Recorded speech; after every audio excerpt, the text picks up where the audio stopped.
And about this month of 2010, doon po sa church ng yung Rise of Church of Jesus Christ sa Amibol, sa may kanto. At pinakakalaan doon, Amibol, may kanto. Buwan ala, doon po ko na-start na na-convert ng Christian. Bago ko naging bago ko naging Christian workers, 3 months, bago naging Christian workers. Kasi yung time na yun talaga is matindi ang aking pinagdadaanan sa buhay. Nalapisig kasi ako. Yun po.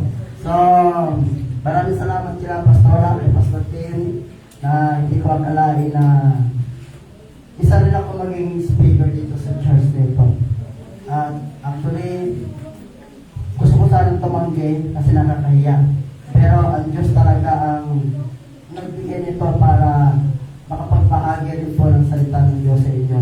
At yung mga kabataan ko dati, since 12 or 11 years old or 10 years old, is talagang pinagtsagaan ko po yan sila. Merong iba po na napunta sa ibang church, yung iba na natili sa church, sa dati ng church, at yung iba naman ay asawa na, hindi ko na alam kung ano nangyari kung po pa ba o patay na. Basta ang importante doon ay hindi po ako nagkulang kasi nagpangaralan. At yung kanilang mga magulang po ay talagang nagtiwala sa akin dahil na dinadala ko sila dito sa Phase 8 mula sa may Kanumay. Inasakay po yan, 3 sakay. Susunduin, dadalhin nito at ihahatid doon. Sariling pera, minsan tumutulong po yung church ito para may mga kabataan ay madalas sa gawain ng Panginoon. Kaya matagal din po ako na hindi na po nakabalik dito dahil may mga ibang churches ako napuntahan na nag-church. Ini-invite ako na mag-pastor doon pero ayaw ko kasi alam ko ang tunay na aral ng salita ng Diyos. Alam ko ang katotohanan. Kasi may ibang churches na alam niyo yung palugaw-lugaw lang na aral.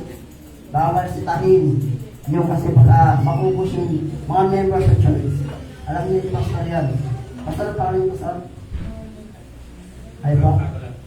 Pastor. Sige po. So dito sa atin, paki-post mo na yung ating bago tayo manalangin. Ayan. Medyo mahabang pag-iisip. Wala. Medyo mahabang pag-iisip. Pero, salamat sa Diyos. At yan ang pinigil ng Diyos para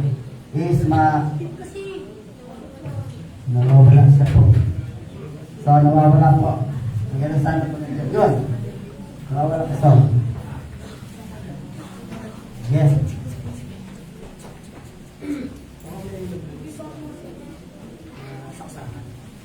Bago baka naghihintay tayo,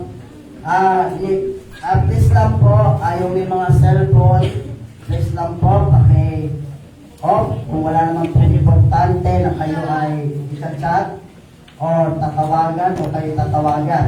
Kasi po pwede po kayo ma-distract sa pakikinig ng salita ng Diyos. At pangalawa, please lang po, huwag po tayo magkukwentuhan habang may nangangaral ng salita ng Diyos. Alam niyo kung bakit? Diyan natutuwa si Satanas sa mga taong ayaw makinig ng salita ng Diyos. Sige, taas ang kamay ang gustong maging tatay si Satanas. Walang tumataas ang kamay. O sige, balik na rin natin. Taas ang kamay ang gusto maging tatay ang Diyos. Amen. Siyempre, no? Talagang napakabuti ng Panginoon kahit ang mga kriminal, kahit ang mga tao hindi seryoso, tataas talaga. Pero hindi ko sinabi kayo yun nasabi ko lang, walang tao na pipili na maging tatay niya ay si Satanas. Maliban lamang po sa mga taong pilosopo. Tama po ba? Amen. So yung ating title o tema, pakibasa po, pakibasa. Makakapasok kaya ako sa kanya ng Diyos sa langit. Okay. Dahil kayo ang nagbanggit, kung ako magbabasa, makakapasok kaya ako sa kaharian ng Diyos sa langit.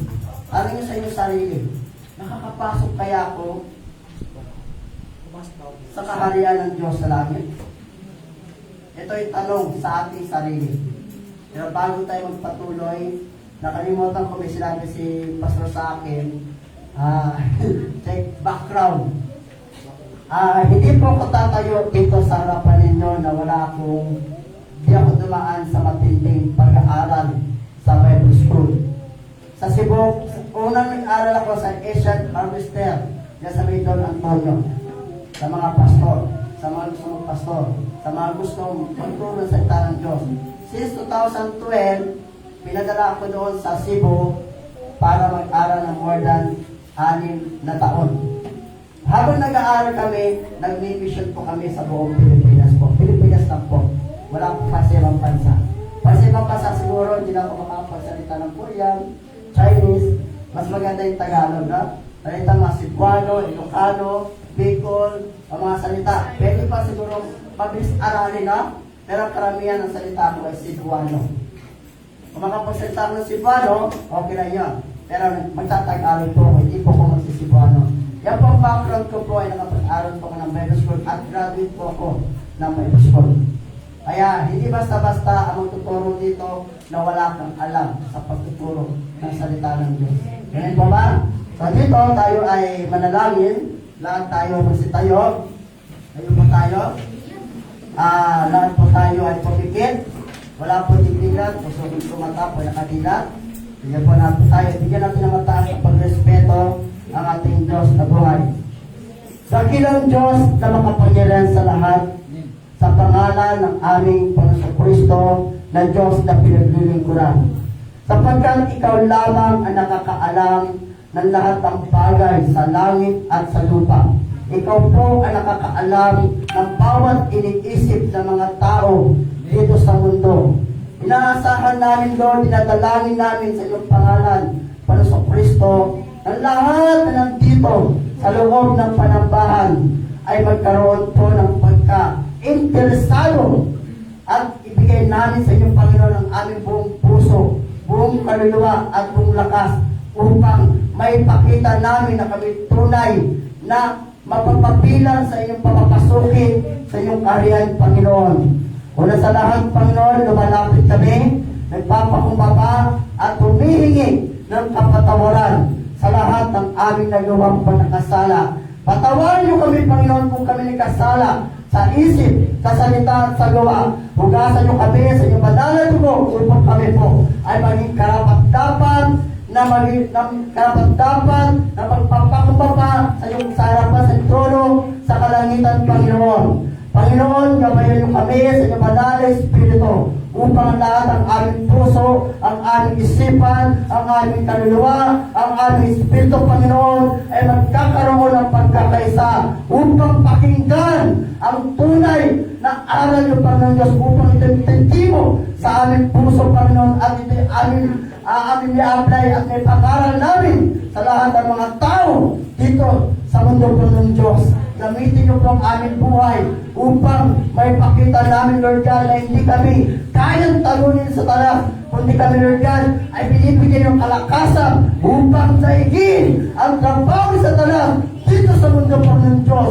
Lord, akin dalangin, huwag niyo pong pahintulutan ang diablo o si Satanas o mga demonyo na sila po sisira at magwasa sa gawain ito, Panginoon Diyos. Huwag niyong pahintulutan ang trabaho ng God upang ang mga gawain sa Satanas ay makapagbibigay ng distraction sa bawat isipan ng mga lingkod niyo, Lord God, na patuloy na sumasamba sa Espiritu at sa katotohanan, Panginoon Diyos. Lukuban mo kami sa iyong banal na Espiritu upang kami lahat ay patuloy na may bibigay namin ang tunay na pagmamahal namin sa inyo, Lord God. Iaalin namin ang aming buhay para sa inyo, Lord God, sapagkat nalalapit na, malapit ka ng babalik, Panginoon, upang kunin ang iyong mga anak na tunay at tapat na naglilingkod sa inyo, Panginoon Diyos.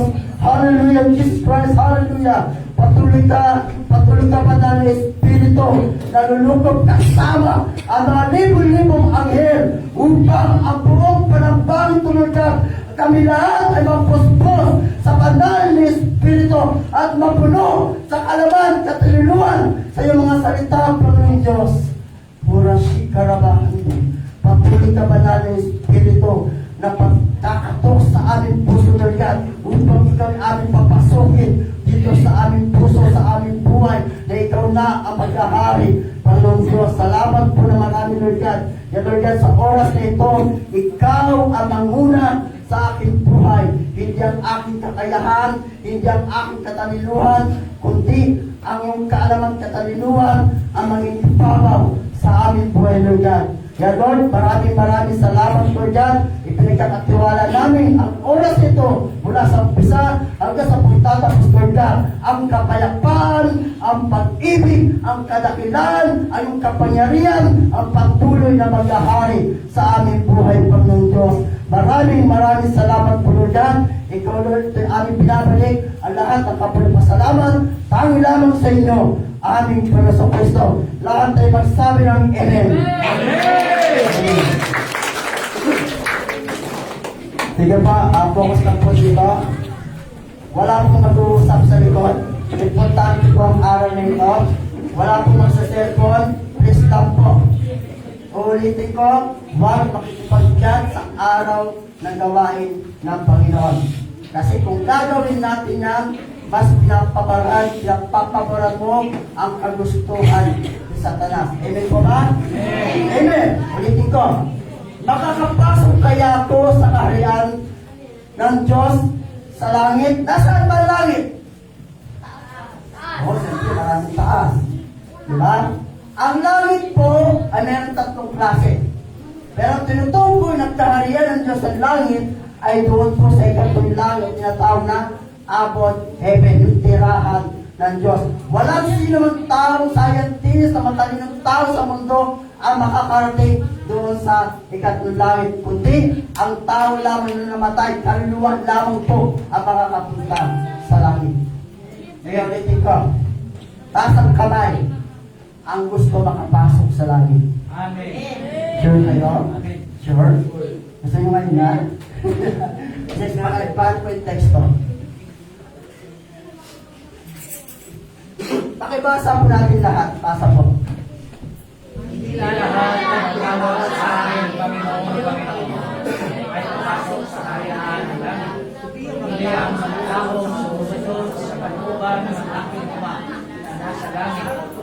Sa araw ng pagkukulang, sabi sa akin, Panginoon, hindi ko ba sa inyo pangalan ay nagpalayas ng mga demonyo at magpa ng mga himala.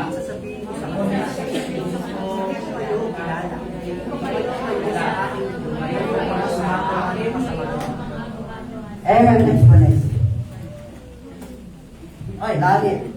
Yan ba talaga ang langit? Okay. Makakapasok kaya ako sa kaharian ng Diyos ng langit? Laging tanong sa inyong mga sarili. Kahit sa akin, kasama ako dito. Makakapasok kayo sa word na kaya. Ibig sabihin, hindi sigurado. Kaya. Kasi pwede natin sabihin, makakapasok ako sa kaharian ng Diyos, yan direct po yan.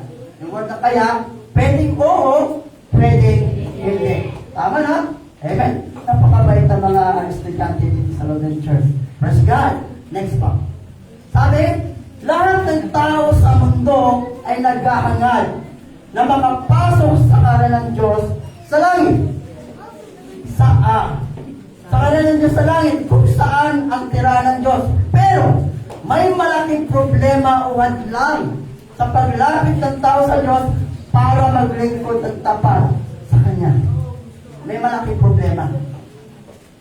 Kala niyo po ang langit is basta-basta? No. Ang langit po is napakahigpit po yan. Walang taong makasalanan ang makakapasok sa langit. Ang makakapasok lamang sa langit, yung mga taong nagsisikap na magpakabanal sa paningin ng Diyos. Next po, next. Yan. Okay, stop. Stop muna, stop. Relax. Sabi, hindi lahat makakapasok sa kaharian ng Diyos. Di ba lahat ng tao sa mundo naghahangad? Lord, gusto kong makapasok sa iyong kaharian sapagkat dyan ay napakaganda. Dahil ayahay ang kinabuhay. Ayahay ang buhay. Sorry, nagbibisaya ito. Ayahay ang buhay doon sa langit. Doon sa langit, wala nang iyak, wala nang luha, wala nang napakaganda po ang langit. Sarap na kung siguro, kung nasa langit ka tayo, siguro, Lord, lagi natin niyayakap ang Panginoon. Lord, maraming salamat ang pinagpabilang. Pero, next po tayo yan. Nasabi, hindi lahat na tumatawag sa akin, Panginoon, ay papasok sa kaharian ng langit, kundi ang mga taong sumusunod sa kalooban ng aking Amang nasa langit. Tingnan natin lang po niya, yung kulay pula. Focus tayo sa may kulay pula. Sabi, hindi lahat. Is the word. Pasada mo siya. Okay. Next muna. Meron akong nilagay dyan. Next. Ay, hindi. I-next muna sa pangatlo. Yung nilagay akong picture dyan. May nilagay akong picture dyan. Earth, stop. Ano ba? Lahat ng tao sa mundo. Sa mundo ba may mga tao nakatira? Meron. Posible na ba walang tao dyan, no? Nandito tayo sa earth, no? Meron. Next. Stop. Okay. Nakita yung picture. Lahat niyawag na mga bandila. Ano ba yung tawag yan? Bandila ba yan? Flag. Okay. Yung mga flag na inawagan na, yun yung bansa nila. Sabi, lahat ng bansa sa buong mundo ay may tinatawag silang Panginoon. Pero doon tayo papasapok tayo, sabi, hindi lahat ng tumatawag sa akin, Panginoon, ay papapasukin sa kanyang parian. Eto na, hindi ba tayo kabahan dito? Lahat tayo ay nag-aangad na gustong makapasok sa kanyang kaharian. Pero, ang problema, may malaking problema eh. Ano kaya yun? Next mo. Ano kaya yun? Uy! Ano yun? May picture. Ato ha? Praise God! Ang Diyos ko nagbigay nito ha? Hindi po ko yan. Lahat tayo dito patama sa atin. Sabi, ikaw na laging nasa simbahan. Anong ginagawa niya? Anong ginagawa? Nasa cellphone. Uy! Mga cellphone, tago-tago niyo. Benta natin yan. Next. Anong ginagawa? Nasa picture. Anong ginagawa? Ano yan? Activity? Cellphone yun. Nakatingin pa si nanay. O, may bata pa naka-face mask. O, nasa loob ng simbahan. Next. Ano ba sa? Best, nagsisimba ka ba o tumatambay lang? O, nasa loob ng simbahan ha? Nagsisimba ka ba o tumatambay ka lang? Tatawa-tawa kayo dyan ha? Next. Okay, ano ito na to?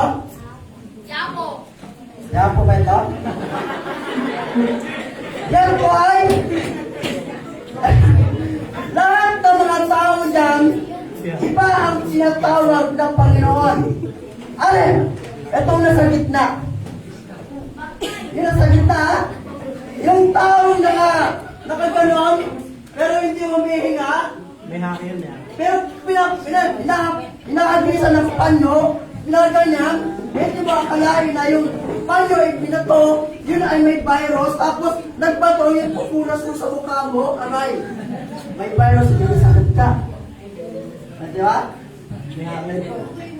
Ibig sabihin, lahat ng tao sa mundo, anong klasong, saan ka ng pagbilang, ng paniniwala, anong pangalan na simbahan mo, ang tinutukoy dito, tumatawag ka ng Panginoon. Kanino? Sa ating Panginoong Yeso Cristo.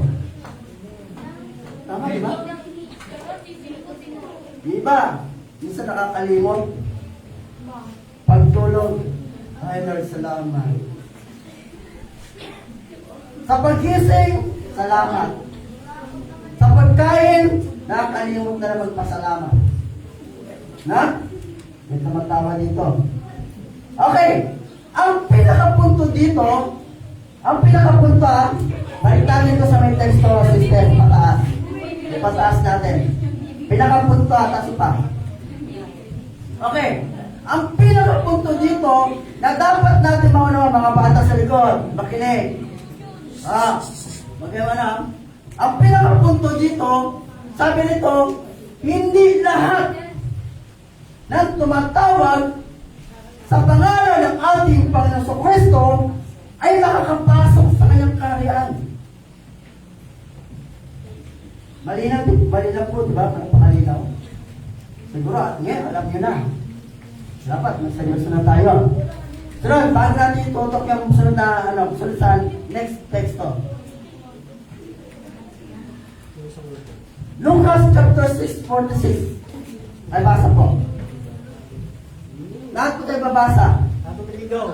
Bakit ninyo ako tinatawag ng Panginoon, Panginoon? Eto na po. Sabi, eto ay mismo ang Panginoon Kristo ay tatanong, bakit ninyo ako tinatawag ng Panginoon, Panginoon? Ano yan? Yung pula, gayong hindi naman ninyo tinutupad ang sinasabi ko, yung tinuto ko yung kanyang aral, yung kanyang salita. Kahit ilang taon pa tayong magsimba sa panambang ito, kung hindi naman natin tinutupad ang kanyang salita, baliwala po yun. Wala tayong matututunan kahit isang aral ng salita ng Diyos. Alam niyo po, pagpasok sa langit po, hindi basta-basta. Hindi basta-basta. Magugo ang pag-aaral ng salita ng Diyos.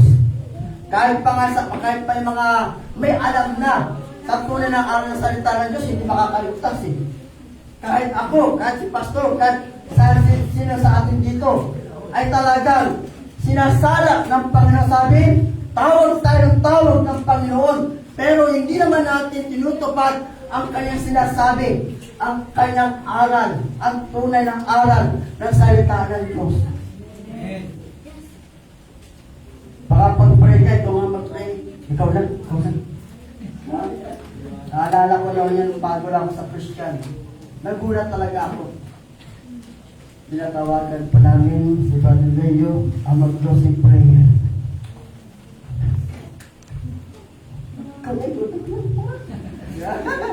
Pag ako ay tinatawag para manalangin, alam ko ako tatawagin, tatago na kaagad ako. Oh.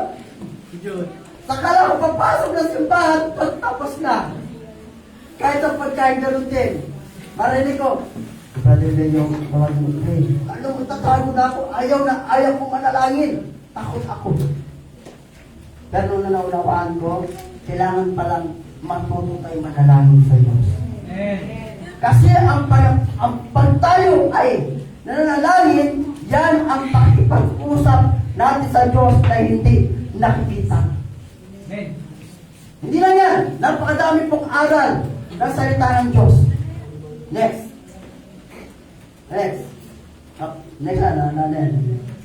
Nakuha na yun. Okay, stop. Sabi, sino ang hindi papapasukin sa kaharian ng Diyos? Ito yung tanong. Sino? Next. Stop.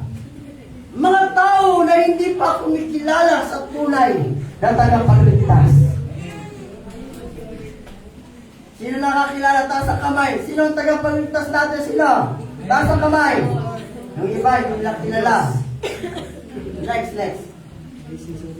Mga tao na kumikilala pero walang respeto sa gawain ng Diyos sa kanyang simbahan. Sakit.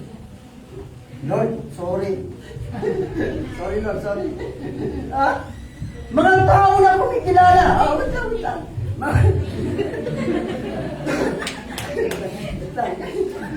Mga tao kumikilala, hindi kumikilala. Pangalawa, mga tao na kumikilala pero walang respeto sa gawain ng Diyos. Uy, aray ko po, out. Lord, sorry. Sunod. Okay. Mga Kristiyano na ayaw mangaral. Umayo na salita ng Diyos at mag-akay ng kaluluwa sa harapan ng Diyos. Ako naman, tatagal ko pa di mga alam niyo po, ilang beses ako binibigyan ng Diyos ng panaginip para mangaral. Ang kagandahan dito, hindi nawawala yung aral dito sa aking isipan. Di sabihin, kailangan ito mga taong ayaw mangaral. Nakarinig na na maraming aral sa simbahan, pero tinatago niya dahil ay natatakot siyang ipangaral ng salita na baka mayroon makapag-debate sa kanya. Kaya takot siya. Di ba uso sa labas yung debate? Di ba pag mangaral ka? Pag ako po nangangaral po ng salita ng Diyos, unang hahanapin ko yung background agad. Sis, Brad, saan po ba kayo nagsisimba? Hindi ko sabihin, anong reliyon ka? Hindi ko yan. Saan po ba kayo nagsisimba? Sa ano? Diyan sa may St. Peter, alam mo na yun. Pangalawang tanong dyan. Kayo po ba ay leader sa inyong simbahan? Pag sinabi, pasimba-simbahan. Medyo okay pa yan. Simba-simbahan. Madali, ay. Pero pag sinabi, ako po ay, lay ministry. Lord, bigyan mo ko ng alam mo kung bakit? Pag naka-encounter tayo ng ganyan na magaling pa sa'yo sa Biblia, hindi ka nagtulong sa Diyos. Lord, please, iligtas mo ang tao nito. Kaya? Kaya pag ganyan. Kaya alam ko na kung ano ang ituturo, anong doktrina ang gagamitin ko para ituro sa kanya. Kasi kung para kumbaga sa gera, pupunta ka sa gera, wala ka na iwan ng baril doon sa bahay ninyo, pupunta ka sa gera, patay ka agad. Yeah? Mga sundalo, siyempre, lagi siyang alert. Kailangan na kayo, nandiyan baril, nandiyan mga bala, nandiyan lahat. Pag tumutok ka lang, siguraduhin mo na ito ay patay. Ganon din po sa spiritual. Siguraduhin ang kanilang paniniwala ay mawala ito at mapalitan ng tunay na paniniwala sa Diyos. Next guys.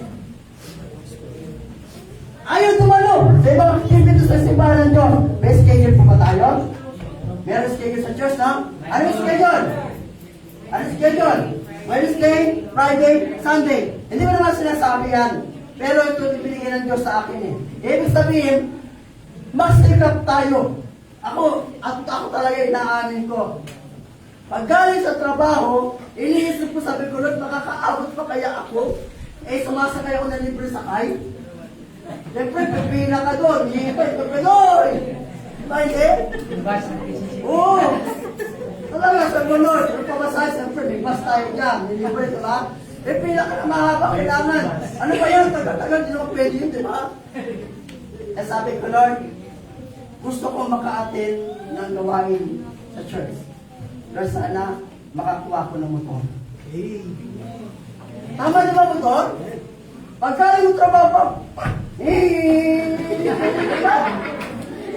pero pumila ka sa may motor ha, huwag ka sa mga bus. Lord, sana makaabot ako, Lord. Lord, sana, huwag naman sana uulan doon. Lord, diba? Tutosin po yan, sinisikap ako ng mga kuha ko ng motor. Meron lang akong tinutulungan, may binabayaran ng utang, hindi ko utang, pero binabayaran ng utang, hindi sa akin. Sabi ko, Lord, ako naman, Lord, baka itong November ng katapusan, makakuha na ako ng motor, pwede natin! Para makatulong naman ako. Station, nasipahan. Puno na tayo dito. Yung lahat na nandito, nagsisimba, dapat lahat tayo magamit. Sa pangangaral ng salita ng Diyos. Yung sa mga tindahan, habang ikaw nagbibigay ng gamot. May lang ako tuturo, bago ka muna alis, siya muna. Diba? May paraan. Totoo po yan, may paraan. Yung mga nagtatrabaho, ikyas ko, tago ka muna. 5 minutes, turo-turo. So yan, doon sa trabaho namin, alam niyo ng pastor ako. Yung manager, tumatawag, pastor, diba? Siyempre, sunod ako sa trabaho ko eh. Siyempre, hindi, pastor ako eh. Hindi. Sumusunod ako, kung magbukas ka ng sasakyan hugas. Good. Labahan mo to, nilabahan ko. Diba? Binigyan ako ng 2 salamin. Kaya lang hindi kasi sa grado ko, alam akong grado eh. Sana. Mga Kristiyano na hindi buong puso, na nagpupulit, umaawit sa loob ng palampakan ng Diyos. Uy! Ay! Habang nagpupuri, ay, ang sakit. Sorry. Next. Mga tao na walang panahon oras ang paglilingkod sa Diyos. Saka na muna. Next time. Pag wala na akong trabaho, wala akong trabaho. Saka na muna, saka na, pag ano na, walang pinagawa, mahina ka na. Next time. Oo, next time.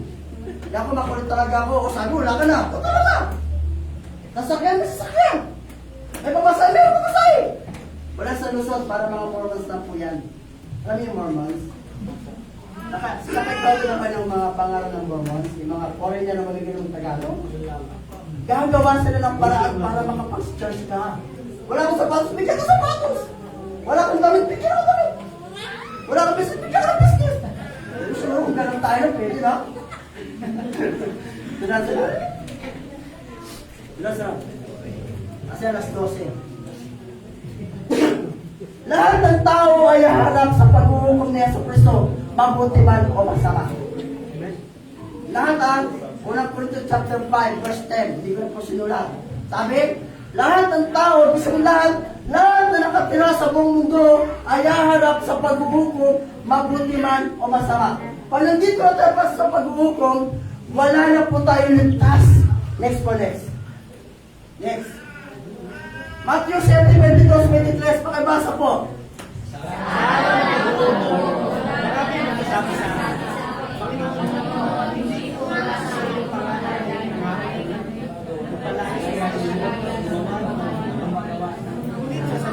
Sa kanila, hindi ko kayo kilala. Tumayo kayo sa akin, kayong mga gumagawa ng kasamahan. Eh, kasi nga po tayo, paghuhukom na ito, kanya hukom lahat ng tao ay haharap sa paghuhukom ng Diyos, mabuti man o masama. Sabi dito, sa araw ng paghuhukom, marami ang magsasabi sa akin, Panginoon, anong Panginoon? Kami po hindi po ba yung pangalan ay nangangaral kami? Nagpapalayas ang mga demonyo at gumagawa ng mga himala. Pagdating po sa paghuhukom, kanyang-kanyang reason, kanyang-kanyang palusot. Pero hindi tayo makakalusot. Ay, Panginoon, nagsisimba naman ako every Sunday. Panginoon, nagdadasal naman ako every ganito eh. Panginoon, ang ngalan naman ako eh. Alam niyo po doon sa langit, may malaki po doon screen, parang sinihan niya tayo. Doon ipapakita ang lahat na yung ginawa, mabuti man o masama. Yan sa langit, tingnan mo, sa loob ng simbahan, nagsiselfon ka, oo, nagchat-chat ka pa nga, tingnan mo. Huli na ba, kung may CCTV dito, kung i-reviewin mo, kitang-kita lahat eh. Diba? Doon sa langit, tingnan mo, nakipagdagdalan ka sa loob ng simbahan. Tingnan mo ng KML. Nagrarat na ro. Yung cellphone ko, pinura ko na eh. Ay, yung apps, binura ko na, sabi ko, akay. Hindi pwede. Yan doon sa paghuhukom, wala tayong ligtas. Mapabata ka man, matanda ka man, matalino ka man, mayaman ka man, bobo ka man, pagdating sa paghuhukom, wala tayong ligtas. Amen. Kaya ngayon pa lamang, huwag natin babaliwain ang araw na ito. Please lang. Kami po ay nakikiusap sa inyo. Please lang. Kasi sabi, ngunit sasabihin ko sa kanila, hindi po kayo kilala. Kilala ba natin ang Panginoon Kristo? Kilala ba natin? Siyempre kilala natin sa pangalan, Jesus Christ. Pero sinabi ng salita ng Diyos, hindi ko kayo kilala. Lord, please, bigyan mo ko ng pagkakataon. Buhayin mo pa ako, Lord. Please, para masunod ko ang iyong kalooban. Doon sa may Facebook, nandun ako. Papanoorin na lang natin. Yung Facebook ina-action nila. Sana, Lord, hindi ako mapunta sa impyerno. Sana, bigyan mo ko ng pagbuhay. Wala na, tapos na. Tapos na. Nandun ka na sa impyerno. So, lumayo kayo sa akin! Uy! Uy! Kayo nga gumagawa ng kasamaan. Anong kasamaan ang tinutukoy dito? Yung pagtuloy na sumusuway sa kalooban ng Diyos. Next. Uy! Next time. Meron nakalagay sulat. Okay. Pakibasa lahat pa dyan sabay-sabay. May buhay ha. 1, 2, 3. Kung magpapatuloy ka sa katigasan ng ulo mo, paglayo mo ang mawag-uway sa kalooban ng Diyos, dapat kapag-ilagay tapos sa nagtatatang ako'y sa impyerno. Di ba? Oh, magpapatuloy ka sa katigasan ng ulo mo at lalo kang susuway sa kalooban ng Diyos. Karapat-dapat kang itapon sa dagat-dagatan. Saan? Sa impyerno. Sige, mga bata, matigas ang ulo nyo. Walang pabata, matanda pagdating sa impyerno. Tayong lahat. Matigas tayo. Pati ako, magpapatigas niya rin.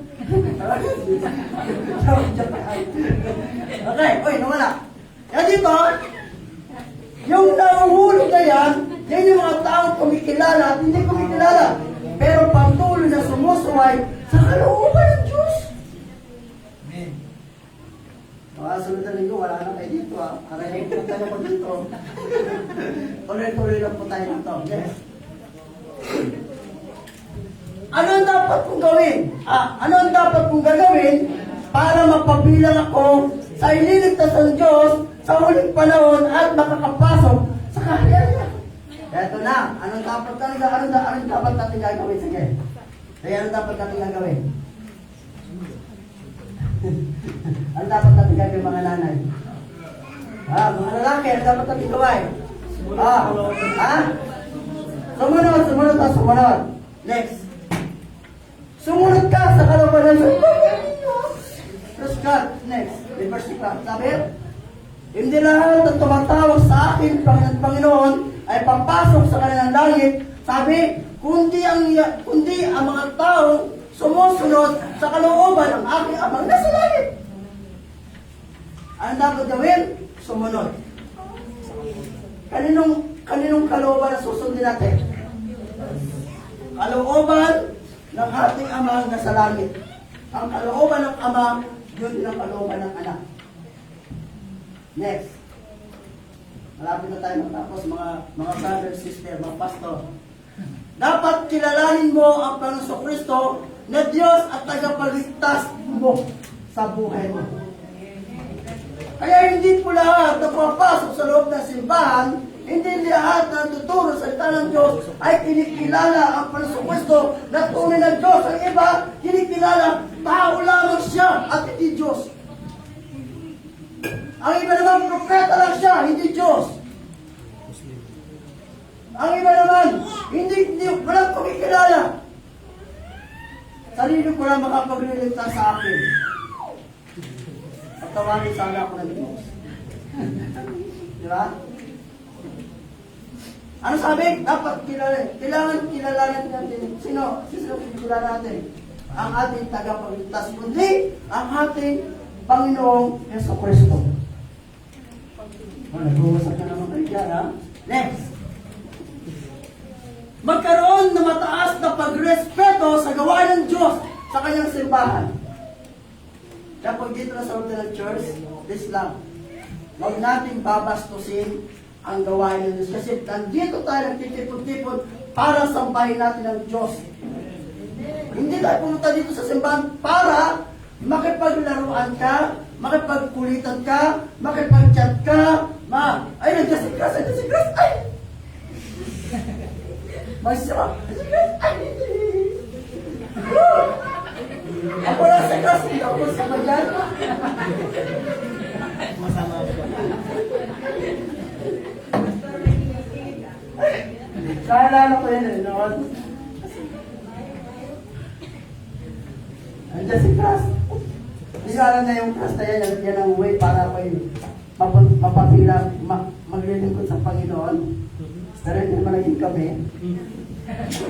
Wait ko! Yung naging jowa, may naging girlfriend ako na pastor there. Pero hindi pa rin kami nagkabay. Naging gawa ko ng Christian worship. Iniwan ko ako. Kaya umarap ako sa Iglesia ni Cristo, hindi pa rin. Ang ginawa ko yung tao sa Katoliko, kami pa rin, pero muntik na maghiwalay. Pero yung girlfriend ko ngayon, unti-unti po siya ang nadadala sa gawain ng Panginoon. Ito lang mukha ako, pero malaki sa kapil nito. Salamat. Mangaral, umayo na sa salita ng Diyos at mag-akay ng kaluluwa sa harapan ng Diyos. Kaya ba natin pag-akay? Every pagpasok ng simbahan, ay sisikapin ko. Sino kaya aakayin ko, no? Yung jowa mo, Iglesia ni Cristo, akayin mo na! Huwag ka niyang manatili, hindi ka maliligtas. Job, dito ka saan? Maliligtas ka sa amin. No? Sikapin natin na sila ay akayin. Saan? Saan? Dito sa church. Kasi alam niyo kung bakit? Dito sa church, dito tayo tinuturuan ng tamang aral ng salita ng Diyos para tayo maging leader. Kasi, pag wala tayo sa church, hindi natin matututunan ng aral. Paano tayo mangangaral kung walang mangangaral sa atin? Diba? Next. Magsikap na makadalo sa lahat ng activities na simbahan ng Diyos. Sikapin po natin. Amen po ba? Next one, next. Kung puso na nagpupuri, tumaawit sa loob ng panampahan ng Diyos. Yan pa nag-worship po tayo dito. Kailangan po talaga. Kung ikaw ay nahihiya, siguro medyo maamoy, kailangan talaga magtalon. Pag ikaw nahihiya tumalon, Lord, para sa inyo tumalon, tatalon ako. Kung hindi mo alam ang kanta, sumabay ka, matututunan mo din yan. Diba? Ito po yan. Nung ako po ay pamanta na, talagang sayaw, Lord, salamat Lord. Mabuti ang Diyos. Mabuti ang Diyos. Bahala mapawisan na matanggal yung mga makeup dito. Okay lang. Mas importante, may bigay ang pinaka-the best na papuri sa Panginoon. Natapos siya, makeup kayo ulit. Next pa, next. Magkaroon na maraming panahon una sa paglilingkod sa Diyos. Kasi pag wala kayong oras, pagbalik ng Panginoon, goodbye ka. Hindi ka makasama sa rapture. Next po. Okay. Kailangan ka ma-born again sa tubig at espiritu. Kailangan pa tayo ma-born again. Sino po dito ang nabautismohan na taas ang kamay? Bautismo sa tubig at sa espiritu. Taas ang kamay. Pastor, marami pa. Marami tayong pang-bautismohan dito. Amen. Praise God. Next. Amen pa, wala pa. Magpakabanal ka sa paningin ng Diyos. Lahat tayo magpakabanal po sa Islam. Lahat tayo sama-sama tayo magtulungan. Next. Amen pa siya pa. Tumalikod ka sa lahat ng kasalanan at marunong ka magpatawad sa iyong kapwa. Hindi ko na ilagay yan. Ibigin mo ang Panginoon Diyos ng buong puso, buong kaluluwa, at buong lakas. 100%. Iaalay mo ang buhay mo para sa Diyos. Next po, next. Nagugutom na ba tayo? Gutom na ba? Marami ito tayo matapos. Yun! Gusto mo ba papabilang sa iniligtas ng Diyos at papapasukin sa kanyang kaharian sa langit? Lahat pa tayo gusto natin? Gusto ba natin? Balisik ka! Gusto ba natin makapasok sa kanyang langit? Gusto ba natin makapasok sa kanyang langit? Yan, may sila. Praise God. Next. Yun po, sabi, pakibasa.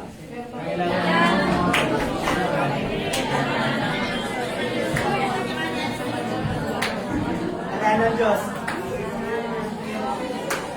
Okay, ang sabi, kailan mo? O kailan ka? Kailan ka magdidesisyon? Ito na po, desisyon po ang tinutukoy dito. Kailan ka? Kailangan mo. O kailan mo ano tama ba yung word? Kailan ka magdidesisyon? Kailan ka magseseryoso na sumunod sa kanyang kalooban para makapasok nga sa kanyang Diyos? Ito po yung tanong sa atin, kailan? Ngayon, bukas, o susunod na mga taon-taon? Makinig tayo lang. ito po yung desisyon natin to ha. Tayo po, individual po ang paglapit natin sa Panginoon. Individual po ang kaligtasan sa paglapit natin sa Diyos. Magpunta ka na lang, yung kaparte mo nagpunta sa langit, ikaw nagpunta ka sa impyerno. Pero sabay kayo nagsabi, Lord, ngayon na! Ngayon na Lord, ako ay magsaseryoso na maglilingkod sa inyo. Tapos, halimbawa ito, may namatay, magkakapit, kayo na may namatay na magkakapit. Ang isa na punta sa langit, ang isa na punta sa impyerno. Bakit kaya? Malaking problema. Napakalaking problema po yan. Ay, napakalaking problema. Diba? Okay na ba sa atin yun ako? Yung tayo lang makapasok sa langit, yung pamilya natin mapunta sa impyerno, okay lang? Okay lang? Ang ating pamilya, akain natin. Sikapin natin madala sa panambahan ito. Kasi, paano puno ito, i-extend nila pastor to. Duluwag ito. Pakalahat na sa kilid ito. Pakitag na lahat. Tanongin ko po kayo. Kailan kayo magsaseryoso? Ngayon, bukas, o sunod-sunod na mga taon? Sagot! Ngayon! Kasi pag hindi ngayon at ikaw madatnan ng kamatayan, pagbulat mo, Lord! Sana! Nagseryoso ako. Hindi biro ang impyerno. Hindi biro sasabihin ng mga pilosopo na at gusto ko impyerno, maglalagay ako ng freezer, magbebenta ako ng yelo para sila ay maumno. Doon sa impyerno ay maraming mga insekto na hindi namamatay, napapasok sa iyong mata, sa iyong tenga, sa bunganga, o sa natong butas para ikaw ipahirapan. Alam-alam ka sa tigat-tigat, sabi ko yung ang sasigaw na lang, Lord! Lord, patawad! Lord, patawad! Bigyan mo pa ako ng pagkakataon, Lord! Wala na sabi ng Diyos. Ano sabi ng Diyos? Huli na! Huli na! Huli na! Nung ikaw ay nasa mundo, ilang beses ka pinapangaralan, ilang beses ka tinuturuan, ilang beses ka pinapayunan yung pastor, pero hindi mo to, ito'y binabaliwala mo. Ngayon ikaw na sa impyerno, sa kakatatawang saan para humingi ng chance. Wala na. Ang chance mo, habang nabubuhay ka, nandito pa sa mundo. Special project. Wala na po sa impyerno. Amen. Pero special project to. Hindi ka tulad sa sumunod na special. Yan, please lang po mga kapatid ko sa Panginoon. Itong mag-asawa mo to si Pastor Tim at si Pastora ay ginagamit ng Diyos para kayo ay mapangalalan at dali sa panampahan nito. Amen! Darating ang panahon, pag tayo ay namatay o bumalik ang Panginoon na kasama sa langit, pasasalamatan ninyo si Pastor at si Pastora. Amen! Salamat po, Pastor. Pinangaralan niyo kami. Ito yan. Magpasalamat tayo sa mag-asawa niyo. Napakasipag. Alam mo, isang beses, ang tagal kong hindi nakabalik. Kasi Pastora, Pastor, Charles. Pero nagpupunta ako sa ibang mga lugar para ngaral. Naghahanap po ako ng church na saan ako mananatili.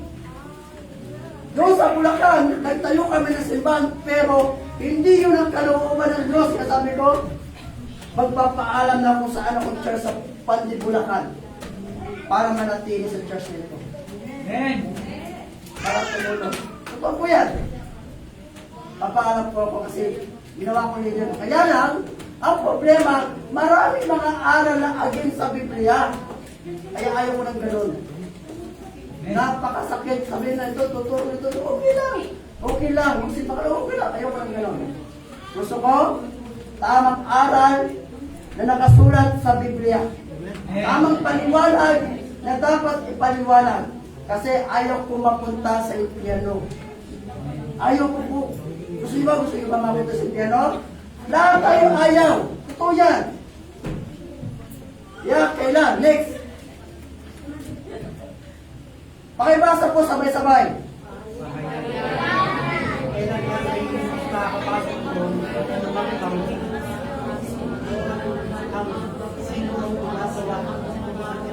salita ng Diyos.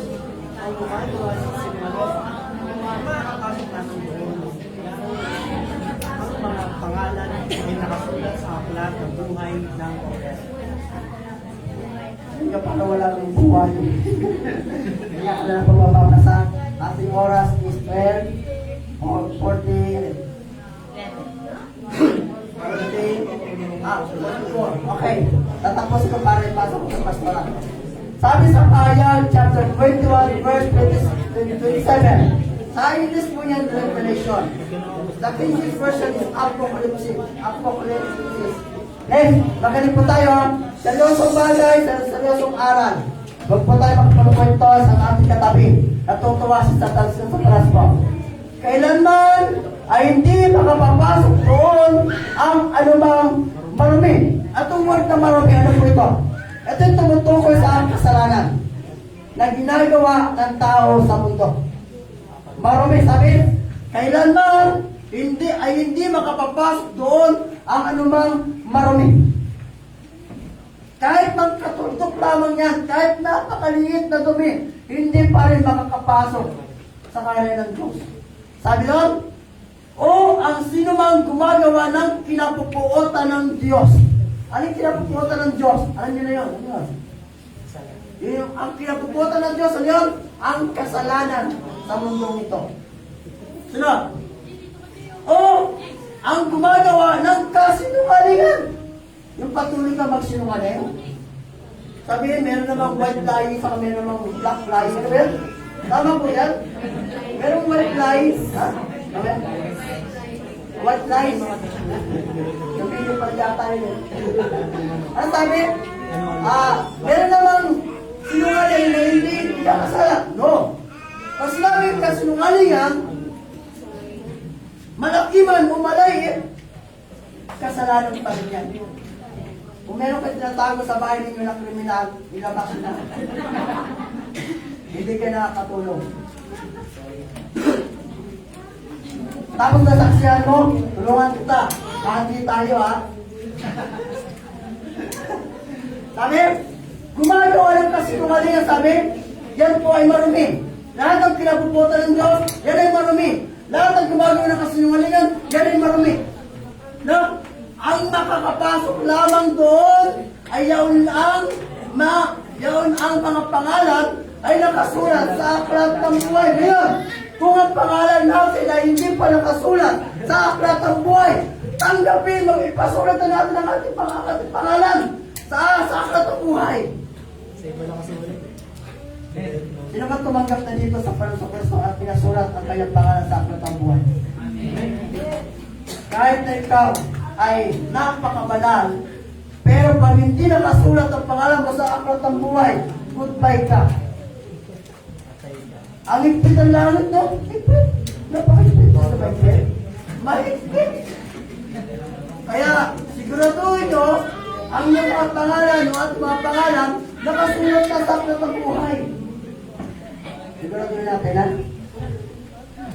Sige pa. So, ito yung pinakalas natin teksto. Salamat sa Diyos, siya po ang nagbigay sa akin para may sulat ang mensahe na yan. Amen. Amen po ba mga kapatid, mga brothers and sisters, mga pastors, mga apostol, mga propeta? Malay nyo maging propeta kayo, malay nyo maging apostol kayo, malay nyo maging pastor kayo. Lahat tayo dito, kung tawagin na tayo ng Diyos, na tayo maging pastor, amen! Kung tawagin ka ng Diyos maging propeta, amen! Kung tawagin ka ng Diyos na teacher, amen! Amen! Huwag kang tatanggi. God bless to all servant of Jesus Christ. Jesus Christ said on Global Ministry Philippines po. So, binibigay ko kay Pastora kung meron po siyang dagdag sa mensahe nito. Kung meron sa ipapaanan, si Pastora, no.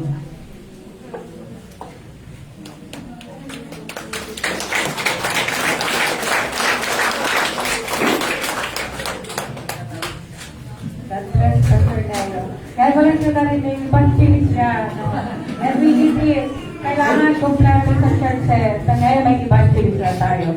At yun isang hamon para sa atin na mahalaga ang salvation. Mahalaga ang physical. Pero ito ay limited lang ang buhay. Ang lifespan, parang gamot na expiration. Pero after that, what will happen? Infinite. Ang number, walang katapusan ng numero. Ganon din ang buhay sa kabilang buhay. Pero ang pinaghahandaan lagi natin at ang target natin ay buhay lang dito sa lupa. Kaya minsan na ako ay, sabi ko, parang ang kulit ko nga pagdating sa sambahan. Kahit na nag-start kami ng drugstore, napakahigpit ko na talagang sinasarado namin ng alas 12 hanggang minsan nakakabalik ata kami mga alas 4 na. Ilalak namin yung drugstore at lahat kami ay a-attend. Pupunta pa kami sa cornerstone. At the early age, sa 10 years old ako nakakilala sa Panginoon.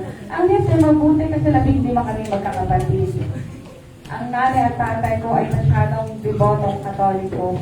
Ang aming mga santo ay sobrang tataas sa bahay. Mataas pa po sa atin. Every 6 o'clock or 5 o'clock nasa altar po kami nakaluhod. And yet, ang Lord ay napakabuti na may mga missionaryong foreigner na nakarating sa aming area. At nakakilala ng aking parents. Pero they're looking for the truth. Pumasok na sila sa Iglesia ni Cristo katabi namin. Ang dami ng pinasukan. Pero they realize ang katotohanan ay nasa Bible lamang po. Kaya lang, lahat ay nagsasabing alam natin ang Biblia. Pero aminin po natin, very few kaunti ang nagbabasa ng Biblia. At tayo ay nananangan lamang sa mga tagapagturo. Pero kapag napasukan natin na hindi maling katuruan, ano ang matututunan natin katotohanan? And we need it sa ating spiritual na buhay. Isang bagay na dapat nating ma-realize na mga magulang, hindi lang ang future dito sa lupa ang pinakamahalagang regalo. Ulitin ko pa ang spiritual na buhay. Kaya kanina, paano ba tayo maliligtas? Pero umpisahan po natin yan sa salvation. Kaligtasan ay walang iba po ng ating Panginoon sa Kristo. We know Jesus Christ dito sa puso, sabi sa Bible, kung ipapahayag na inyong mga labi na siya ang Panginoon at kung ang inyong puso ay mananampalataya. Kinakailangan po ang personal na prayer ng pagtanggap sa Panginoon. At doon tinatawag na sinilang kang muli. Ang tao kapag walang Kristo sa buhay ay katulad ng zombie. Patay po. Akala natin mga buhay tayo, pero ang ating espiritu at kaluluwa ay patay na ang destiny ay impyerno. Pero pag tinanggap mo ang Panginoon, napupuhay po iyong kaluluwa. It means, pupunta ka po sa langit. Naniniwala ako, na kapag tunay na tumakas sa Panginoon, tutulungan ka niya na magtagumpay sa araw-araw na buhay. Amen? Tutulungan ka niya masunod ang kanyang kalooban. Pero kapag hindi totoo ang pagtanggap sa Panginoon, mababaw lamang ang pagtanggap. Babalik at babalik ka na hindi mo gagawin ang kalooban ng Diyos. Kaya tayo tumayo mga kapatid, umawit po muna tayo at isipin natin ang ating mga sarili. Maraming beses na hindi tayo sumusunod sa kalooban ng Diyos. Number 1, akala lang natin ay kilala natin ang Panginoon. Pero kung hindi mo siya tinanggap, you don't have any personal relationship, hindi ka pangatilan sa pamilya ng Diyos. At ito'y katotohanan sa Biblia. Ang sabi sa Bible, kung sino man ang tumanggap at nanampalataya ay siya lamang tatawaging anak ng Diyos. Amen? And the second na nabasa ko, kapag ikaw ay nabuhay ayon sa Espiritu ng Diyos. At yun ay pagsunod. Mahirap sumunod sa araw-araw. Sige, awit po muna tayo sa Panginoon.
ability to have a personal relationship mula sa ating Panginoon. And then He will take away with the power of the Holy Spirit na ma-overcome natin ang obstacle, lahat ng problema dito sa buhay. Maraming pangailangan mo siya ating Panginoon sa Kristo. For your name is great and greatly to be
At narito po ang aking puso.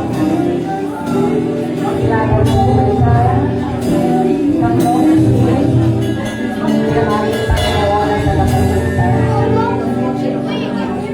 Kaya ako po, nagsisipin ako po sa Panginoon ko. Nagsisipin ako po ang aking pangalan. Sa alam na po. At ano may pag-iilong anak, ang Espiritu, amaw mo na sa kamay ginayong Jesus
So, let's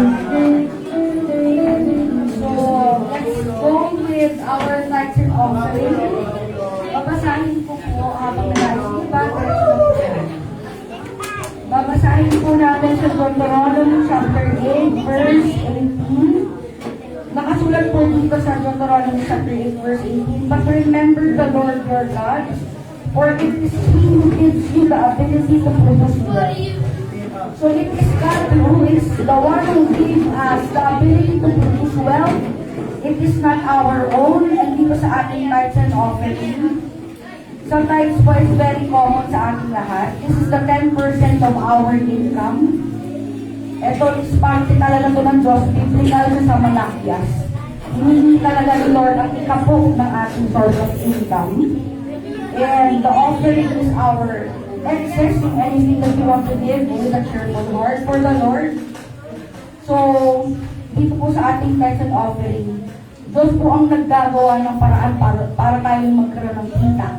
Diyos din ang magsusustain. Diyos din ang mag-go through sa lahat ng problema para malagpasan. So, alalahanin niyo ang Diyos sa ikapok. Ika-10% ng ating income, kahit allowance, or kahit may biglang blessing na dumating, maaalala niyo, may 10% dito si Lord. So, in the good times, many or less, be committed and be faithful sa pagbibigay ng 10% and also magkaroon tayo ng generosity of heart with a cheerful heart sa pagbibigay na ng pagbibigay hindi po sa tao nakatingin, sa Diyos ang mata. Amen. So let's give a heart na pagbibigay sa Diyos na buong puso natin ibibigay kasi ang mata natin nakatuon sa Diyos. At alam natin na ang Diyos nakatingin sa puso natin. Hindi man sa amount, pero sa totoong pusong nagbibigay na committed sa pagsunod sa kanyang sa kanyang 10% sa ating buhay. So let's be faithful. It's not about the amount, it's about our honesty to the mission na ibinibigay sa atin, Lord. And it is our 10%. So, inaanihan ko pong lahat ng tumayo and let's give our tithes and offering for the Lord.